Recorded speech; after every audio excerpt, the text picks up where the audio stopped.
નમસ્કાર વિદ્યાર્થી મિત્રો, હું પટેલ દર્શન પીપી સવાની સ્કૂલ વતી આપ સૌનું સ્વાગત કરું છું. આપણે આગળ જોયું પ્રાકૃતિક સંખ્યા, પૂર્ણ સંખ્યા, પૂર્ણાંક સંખ્યા, તેની જાણકારી પણ આપણે મેળવી અને પૂર્ણાંક સંખ્યાઓને સંખ્યા રેખા પર કઈ રીતે દર્શાવાય તે પણ આપણે જોયું. સંખ્યા રેખા પર શૂન્યની ડાબી તરફ ઋણ સંખ્યા આવે, શૂન્યની જમણી તરફ ધન સંખ્યા આવે. તમે શૂન્યથી જમણી બાજુ જેમ જેમ આગળ જાઓ તેમ તેમ સંખ્યા મોટી થતી જાય અને શૂન્યથી તમે ડાબી તરફ જેમ જેમ આગળ જતા જાઓ તેમ તેમ સંખ્યા નાની થતી જાય. ત્યારબાદ આપણે પૂર્ણાંક સંખ્યાઓના સરવાળા બાદબાકી પણ જોયા અને નિશાનીને ધ્યાનમાં લઈને કઈ રીતે પરફેક્ટ સરવાળા બાદબાકી કરી શકીએ તેના માટે એક ચાર્ટ મેં તમને રજૂ કરેલો અને તે પણ તમે જોયો હતો.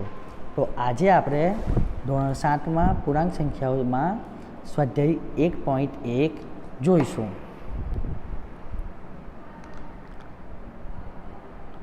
તો સૌ પ્રથમ છે પહેલો દાખલો, તેની રકમ આપણે વાંચીએ.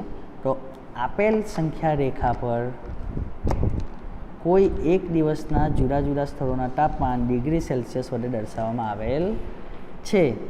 એક દિવસના જુદા જુદા સ્થળોના તાપમાન ડિગ્રી સેલ્સિયસ વડે દર્શાવવામાં આવેલ છે. એટલે કે આમાં શું કહેવા માગે છે, આપણે તમે જોયું હશે ન્યૂઝ ચેનલમાં પણ કે હવામાનના સમાચાર આવે છે ત્યારે અલગ અલગ શહેરોના તાપમાન તમને બતાવવામાં આવે છે. ધારો કે અમદાવાદનું આજનું તાપમાન આટલું રહ્યું, દિલ્હીનું આજનું તાપમાન આટલું રહ્યું, કલકત્તાનું તાપમાન આટલું રહ્યું, તે રીતે આપણને તેમના તાપમાન આપવામાં આવે છે.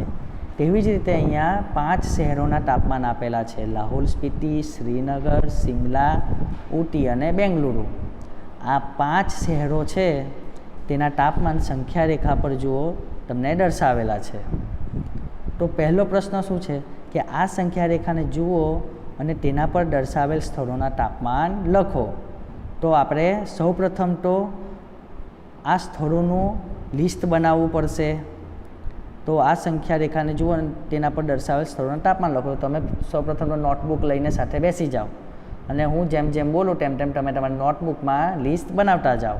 તો સૌપ્રથમ નામ લખો લાહોલ સ્પીતિ શહેરનું, બીજું નામ લખો શ્રીનગરનું, ત્રીજું નામ શિમલા, ચોથું નામ ઊટી અને પાંચમું નામ છે બેંગલુરુ.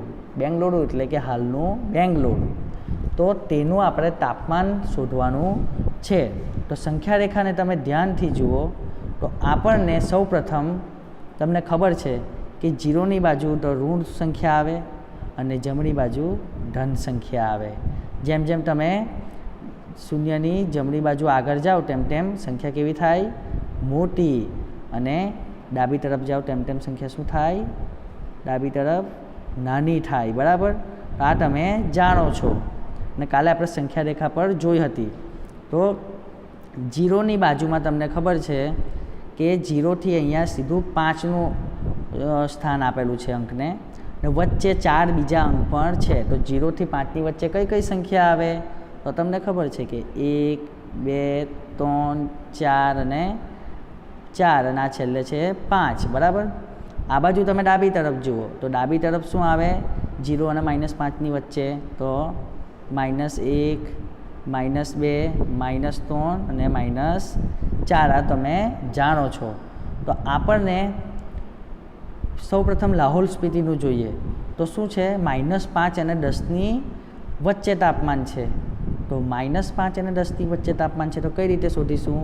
તો -5ની ડાબી તરફ એક અંક જઈએ તો શું આવે? કઈ સંખ્યા? -6. એની બાજુમાં જઈએ તો શું આવે? -7. અને લાહોલ સ્પીતિ જ્યાં છે ત્યાં કયો અંક આવે? -8. એટલે કે લાહોલ સ્પીતિનું તાપમાન કેટલું થયું? -8°C. આ તમારી નોટબુકમાં લખી લો. ત્યારબાદ જોઈએ તો શ્રીનગર. તો શ્રીનગર 0થી ડાબી તરફ કેટલા અંક આગળ છે? 2 અંક. તો તેની વચ્ચે કેટલો છે? તો તેની બાજુમાં તેની વચ્ચે શું આવશે? આ 0ની બાજુમાં -1 અને તેની આગળ છે શ્રીનગર. તો શ્રીનગર પર કેટલું છે? તો -2°C. એટલે આપણને શ્રીનગરનું પણ તાપમાન મળી ગયું. ત્યારબાદ જોઈએ તો આપણે શિમલા, તો શિમલા છે, શિમલા તો શિમલાનું તાપમાન તમને સીધું મળી જાય છે 5, બરાબર. હવે ઊટીનું તાપમાન જોઈએ તો આ આપણને શિમલાનું મળ્યું 5°C. હવે ઊટીનું જોઈએ તો ઊટીનું કેટલું તાપમાન છે તો 10, અહીંયા તમને 10 દેખાય છે, બરાબર. તો આ 10 છે, તો 10 અને 15ની વચ્ચે કયા કયા અંક આવે તો આગળ જઈએ આપણે જમણી તરફ આગળ, તો 10 પછી શું આવે 11, પછી આવે 12, પછી આવે 13 ને પછી આવે 14. અહીંયા તમે જુઓ આ 10ની બાજુમાં છે 11, આ છે 12, 13 અને જ્યાં ઊટી છે ત્યાં કઈ સંખ્યા છે 14. તો ઊટીનું તાપમાન આપણને કેટલું મળ્યું 14°C, બરાબર. આ પર તમારી નોટબુકમાં તમે લખી લો કે ઊટીનું તાપમાન આપણને મળ્યું 14°C, બરાબર. કઈ રીતે મળ્યું તે તમને સમજ પડી ગઈ. તે જ રીતે તમારે હવે આ બેંગલુરુનું તાપમાન પણ શોધવાનું છે. ચાલો શોધો, વિડીયો સ્ટોપ કરો અને તમે બેંગલુરુનું તાપમાન શોધો. પછી હું તમને જવાબ આપું તો તમે તમારો જવાબ મેચ કરો કે તમે બરાબર જવાબ લખો કે અલગ જવાબ લખો. તો બેંગલુરુનું તાપમાન કેટલું મળે છે, બેંગલુરુનું તાપમાન આપણને કેટલું મળે છે તો અહીંયા જુઓ 20 છે. 20થી આગળ કયા કયા અંક આવે તો અહીંયા આવે 21 અને એની આગળ આવે 22. તો આપણને કેટલું તાપમાન મળ્યું બેંગલુરુનું 22°C તાપમાન આપણને મળે છે. તો આપણને એકવાર ફરીથી હું તમને આ સમજાવી દઉં કે કઈ રીતે આપણે તાપમાન શોધ્યા. તો આપણે સંખ્યા રેખા પર આપણને જે અંકો વચ્ચે આપેલા હતા તેને આપણે લખી દીધું. આ સંખ્યા રેખા આપણે એમ બનાવવા જઈએ તો શું આવે 0ની પછી -1, -2, -3, -4, -5 એ રીતે આપણે આગળ અંક લેતા ગયા અને તાપમાન શોધતા ગયા. તો આપણને આખરે તાપમાન કેટલા મળે છે લાહોલ સ્પીતિનું -8, શ્રીનગરનું -2, શિમલાનું 5°C, ઊટીનું 14°C અને બેંગલુરુનું 22°C તાપમાન મળે છે, બરાબર. અહીં તમારે જોવાનું સૌથી વધારે તાપમાન કોનું મળે છે આપણને તો બેંગલુરુનું સૌથી વધારે તાપમાન મળે છે અને સૌથી ઓછું કોનું મળે છે -8 લાહોલ સ્પીતિનું. તમે કહેશો કે -8 કેમ ઓછા સૌથી, તો તમને ખબર છે કે જેમ જેમ તમે ડાબી તરફ આગળ જાઓ તેમ તેમ શું થાય સંખ્યા ઓછી થતી જાય. તો અહીંયા -8 એ બધા કરતાં નાના છે એટલે ત્યાંનું તાપમાન સૌથી ઓછું છે એમ કહેવાય. એટલે લાહોલ સ્પીતિનું તાપમાન સૌથી ઓછું છે ત્યારે બેંગલુરુનું તાપમાન એ સૌથી વધુ છે. હવે આપણે બીજો પ્રશ્ન જોઈએ તો ઉપર આપેલ સ્થળોના તાપમાનમાં સૌથી ગરમ અને સૌથી ઠંડા સ્થળોના તાપમાનમાં શું તફાવત છે. હવે તમે અહીં જુઓ તો તફાવત આપણને શોધવાનો કીધો છે. એટલે તફાવત જ્યારે પણ તમને આગળ કોઈ પણ વખતે તમને તફાવત શબ્દ સાંભળવા મળે કે વાંચવા મળે એનો મતલબ કે તમારે બાદબાકી કરવાની છે, એ કન્ફર્મ છે. એ તમારા માઇન્ડમાં ફિટ કરી લો. તફાવત આવે એટલે બાદબાકી કરવાની આવે છે. તો અહીંયા આપણે કોની બાદબાકી કરવાની છે તો સ્થળોમાં તાપમાનમાં સૌથી ગરમ, તો આપણે જોયું સૌથી ગરમ કોનું તાપમાન છે તો બેંગલુરુનું, કારણ કે તે સૌથી વધારે છે 22°C. અને સૌથી ઓછું કોનું છે સૌથી ઠંડુ સ્થળ તો એ છે લાહોલ સ્પીતિ -8°C. તો હવે આપણે તફાવત શોધવાનો છે. તફાવત શોધી કરાય. કઈ રીતે શોધાય તો તમે તમારી નોટબુકમાં પણ મારી સાથે કરો, બરાબર. તો આપણને સૌથી ગરમ તો લખો પહેલાં તો તમે કે બેંગલુરુનું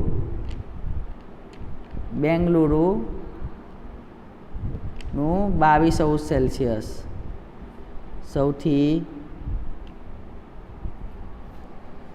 ગરમ. પછી લખો લાહોલ સ્પીતિ, લાહોલ સ્પીતિનું તાપમાન કેટલું છે -8°C સૌથી ઠંડુ. હવે આપણે શોધવાનો છે તફાવત.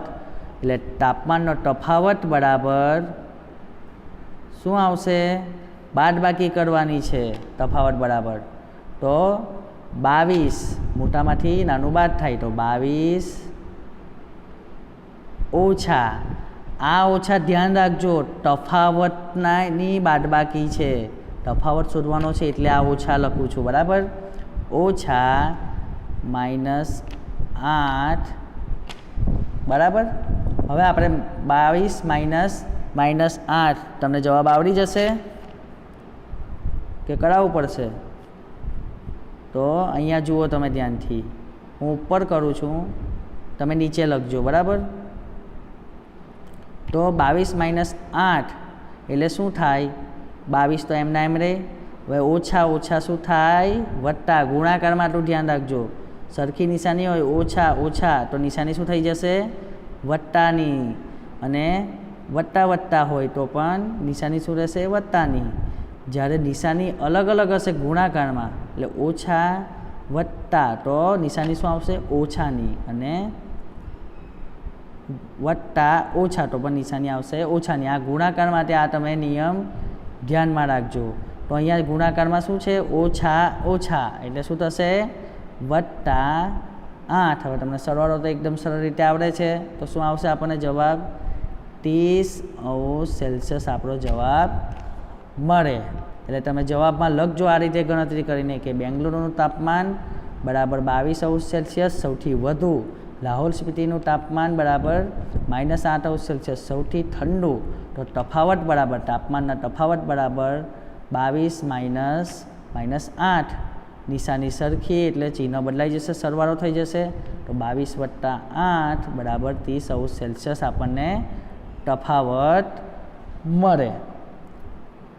હવે આપણે ત્રીજો પ્રશ્ન જોઈએ બરાબર. તો ત્રીજા પ્રશ્નમાં શું આપેલું છે આપણને તે જોઈએ. તો લાહોલ સ્પીતિ અને શ્રીનગરના તાપમાનમાં શું તફાવત છે? તો આપણે જાણીએ છીએ લાહોલ સ્પીતિનું તાપમાન કેટલું છે? -8. શ્રીનગરનું તાપમાન કેટલું છે? -2. શું શોધવાનું કીધું છે? તાપમાનમાં શું તફાવત છે? તફાવત એટલે બાદબાકી. બાદબાકી ફરી ફરીને તમે યાદ કરી લો કે તફાવત એટલે શું કરવાની? બાદબાકી. તો આપણે તફાવત શોધીએ. તો તમે તમારી નોટબુકમાં મારી સાથે સાથે લખજો. તો ત્રીજું આપણે શોધીએ છીએ તફાવત બરાબર. તો લાહોલ સ્પીતિનું તાપમાન કેટલું છે? લાહોલ સ્પીતિનું તાપમાન છે -8°C. અને શ્રીનગરનું તાપમાન કેટલું છે? તો -2°C. આપણે તાપમાનનો તફાવત શોધવાનો છે બરાબર. તાપમાનનો તફાવત બરાબર શું થાય? અહીંયા તમારે તફાવત શોધવાનો છે. તો કોનું તાપમાન વધુ કહેવાય? તો શ્રીનગરનું તાપમાન એ વધુ કહેવાય, કારણ કે -2 એ -8 કરતાં મોટા છે. તમને ખબર છે ને કે આ શૂન્યથી વધુ નજીક છે -2 એટલે -8 કરતાં એ મોટા છે, -8 નાના છે. એટલે આપણે તફાવત શોધવાનો છે. એટલે તમને ખબર છે કે બાદબાકી કરવાની હોય તો મોટામાંથી નાનું બાદ થાય. તો -2 ઓછા, આ ઓછા શેના લખું છું? તો તફાવતના ઓછા લખ્યા, તફાવતની બાદબાકી છે બરાબર. ઓછા -8 બરાબર. તો -2 ઓછા ઓછા શું થાય? આપણે આગળ જોયું તો વત્તા, કારણ કે ગુણાકાર છે વચ્ચે, +8. આપણે ચાર્ટમાં જોયું હતું નિશાની અલગ અલગ તો શું થાય? બાદબાકી. મોટામાંથી નાનું શું થાય? બાદ થાય. તો મોટામાંથી નાનું એટલે કે 8માંથી 2 બાદ થાય. શું જવાબ આવે? 6. અને નિશાની કોની? પરિણામની નિશાની તો મોટી સંખ્યાની નિશાની શું છે? 8ની. વત્તા તો શું આવે? +6. એટલે તમે એવું અહીંયા લખી શકો કે લાહોલ સ્પીતિ અને શ્રીનગરના તાપમાનનો તફાવત શું છે? 6°C છે. ત્યારબાદ આપણે હવે જોઈશું ચોથો દાખલો બરાબર. તો ચોથા દાખલામાં તમે જુઓ શું પૂછેલું છે, શું આપણે કહી શકીએ કે શ્રીનગર અને શિમલાનું સંયુક્ત તાપમાન શિમલાના તાપમાન કરતાં પણ ઓછું છે? એટલે કે આપણે શ્રીનગર અને શિમલાનું તાપમાન છે તેનું સંયુક્ત તાપમાન એટલે કે સરવાળો કરવાનો બંનેના તાપમાનનો, અને જે સંયુક્ત તાપમાનનો સરવાળો આવે તે શિમલાના તાપમાન કરતાં ઓછું છે તે આપણે જે શોધવાનું છે, બરાબર? તો આપણે શોધીએ. તો શ્રીનગરનું તાપમાન આપણને ખબર છે -2, શિમલાનું તાપમાન આપણને ખબર છે કે 5. તો આપણે શોધી શકીએ, તો આપણે તે શોધીએ, બરાબર? તો શ્રીનગર અને શિમલાનું સંયુક્ત તાપમાન સૌપ્રથમ શોધીએ. તો શ્રીનગર વત્તા શિમલા સંયુક્ત તાપમાન, બરાબર? નું સંયુક્ત તાપમાન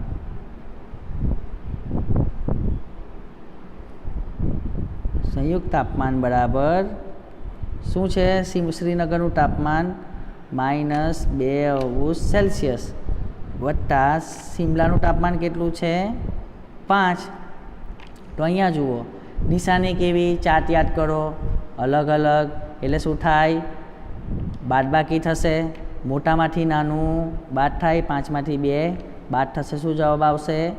3. નિશાની કોની? તો મોટી સંખ્યાની. તો મોટી સંખ્યા કઈ છે? 5. તો અહીંયા શું આવશે? પ્લસ. એટલે આપણને શ્રીનગર અને શિમલાનું સંયુક્ત તાપમાન કેટલું મળ્યું? 3°C આપણને મળ્યું, બરાબર? તો આપણને આ શિમલાનું અને શ્રીનગર અને શિમલાનું સંયુક્ત તાપમાન કેટલું મળ્યું? 3°C. હવે આપણે જોવાનું છે કે આ તાપમાન શિમલાના તાપમાન કરતાં ઓછું છે. શિમલાનું તાપમાન કેટલું છે? તો 5°C છે. તો તમને ખબર છે કે 5 એ 3 કરતાં મોટા છે. તો આ 5°C તાપમાન છે એ 3°C કરતાં તો વધારે કહેવાય, એટલે વધારે છે, બરાબર? 5°C એટલે કે શિમલાનું તાપમાન વધારે છે, જ્યારે સંયુક્ત તાપમાન આપણને જે મળે છે તે કેવું છે? ઓછું છે. એટલે આપણે અહીંયા જવાબમાં લખીશું કે શ્રીનગર અને શિમલાનું સંયુક્ત તાપમાન શિમલાના તાપમાન કરતાં ઓછું છે, બરાબર? ત્યારબાદ બીજો પ્રશ્ન જુઓ તમે. બીજા પ્રશ્નમાં શું પૂછેલું છે કે શું તે શ્રીનગરના તાપમાન કરતાં પણ ઓછું છે? આજે શ્રીનગર અને શિમલાનું સંયુક્ત તાપમાન આપણને મળ્યું 3°C, તે એવું પૂછે છે કે શ્રીનગરના તાપમાન કરતાં પણ ઓછું છે. તો શ્રીનગરનું તાપમાન કેટલું છે? તો મેં આગળ શોધ્યું -2°C. તો આપણને ખબર છે કે -2 એ 3 કરતાં કેવા છે? નાના છે. 3 એ મોટા છે અને -2 એ નાના છે, બરાબર? તો 3 જે છે આપણને જે સંયુક્ત તાપમાન મળ્યું એ કેટલું કેવું કહેવાય? વધુ કહેવાય. જ્યારે આ શ્રીનગરનું તાપમાન છે તે કેવું કહેવાય? ઓછું કહેવાય. તો આપણે હવે અહીંયા જવાબ લખી શકીએ કે ના, શ્રીનગર અને શિમલાનું સંયુક્ત તાપમાન શ્રીનગરના તાપમાન કરતાં ઓછું નથી, એમ લખી શકો. ઓછું નથી, આ રીતે આખા વાક્યમાં જવાબ તમે લખી શકો. તો આજે આપણે આ એક દાખલો જોયો. આગળના દાખલા આપણે બીજા લેક્ચરમાં જોઈશું. ત્યાં સુધી મને રજા આપો. Thank you.